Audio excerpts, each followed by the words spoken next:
ওনার নেত্রী বলবেন কি এটা কি বাংলাদেশ হয়ে গেছে নাকি পশ্চিমবাংলা আছে? সবে তো একজন বিধায়ক বলছে টিএমসির 26-এ যদি টিএমসি আবার সরকারে আসে তো অনেক বিধায়ক বলবে অনেক জেলাতেই হয়তো দুর্গাপূজা, লক্ষ্মী পূজা, কালী পূজা বন্ধ হয়ে যাবে। মমতা ব্যানার্জি ঠিক করে দেন কবে বিসর্জন হবে, কবে পুজো হবে, কবে উদ্বোধন হবে। আর তারা বিধায়করা বলে দিচ্ছেন যে আজান চলাকালীন পুজোর মাইক বাজবে না। আমরা যেটা বলে এসেছি পশ্চিম বাংলাদেশ প্রায় চক্রান্ত চলছে, সেটা প্রায় হয়ে গেছে। আমাদের লোকেরা একটু পুজো করেছে ভালো করে, সেখানে পুলিশ চমকাচ্ছে। লেবুতলা পার্কেও তাই হয়েছে, কিন্তু পারেনি। আর সাগরে আর এই ধরনের অপারেশন সিন্দুর হবে না এ বলার অধিকার কে দিয়েছে? পুলিশ এখন কার হয়ে কাজ করছে আমরা বুঝতে পারছি না।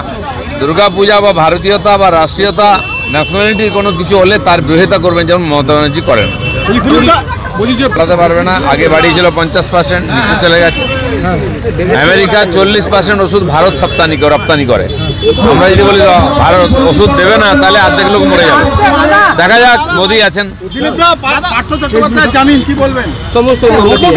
অনেকদিন দুর্গাপূজা দেখেননি পার্থ, এবার দুর্গাপূজা দেখতে পাবেন। অর্জুনদা বলছে আপনি মাছ ধরছেন, উনি কেস খাচ্ছেন, কি বলবেন? কেস তো আমি তো 28টা কেসের জামিন দিয়েছি ইলেকশনে। আমি মাছও ধরি, আমি পার্টিও করি, আমি ইলেকশনও জিতি। আরেকটা বিষয় যেটা পরিযায়ী শ্রমিক যে 6 জনকে হাইকোর্ট নির্দেশ দিয়েছে, এদেরকে খুব কেন্দ্রীয় সরকার খুব তাড়াতাড়ি এদেরকে ছেড়ে দেওয়ার জন্য, ফিরিয়ে আনার জন্য। পরিযায়ী শ্রমিক বললে তো হবে না। বাংলাদেশ থেকে এসে এখানে আধার কার্ড করে চলে যাচ্ছে, সে কী করে পরিযায়ী শ্রমিক হতে? একজন বাংলাদেশি নাগরিক। সারা ভারতবর্ষের লক্ষ লক্ষ লোক আছে বাংলাদেশ থেকে ঢুকেছে, সে প্রত্যেককে গলা ধাক্কা দিয়ে বাংলাদেশেই পাঠানো হবে। কোর্টের কাছে প্রমাণ করতে হবে তো। এই যে এসআইআর হচ্ছে, এটা হলে আরো পরিষ্কার হয়ে যাবে কারা ভারতীয় কারা নয়। হয়ে যাবে, বিহারে যখন হয়েছে এখানে হবে।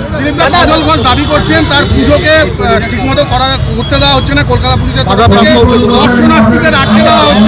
বারবার ওখানে ঝামেলা করা হয়েছে পুজো যাতে কমপ্লিট না হয় এবং দর্শনার্থীর ভিড় যাতে না হয়, তার জন্য পুলিশ বাধা দেওয়ার চেষ্টা করছে।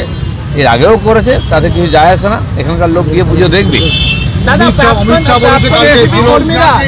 অমিত শাহ বলেছে যে সোনার বাংলা করবে 26-এ। আমাদের লক্ষ্য তাই আছে। বাংলা, দুর্নীতির বাংলা, হিংসার বাংলা, এটা চলতে পারে না।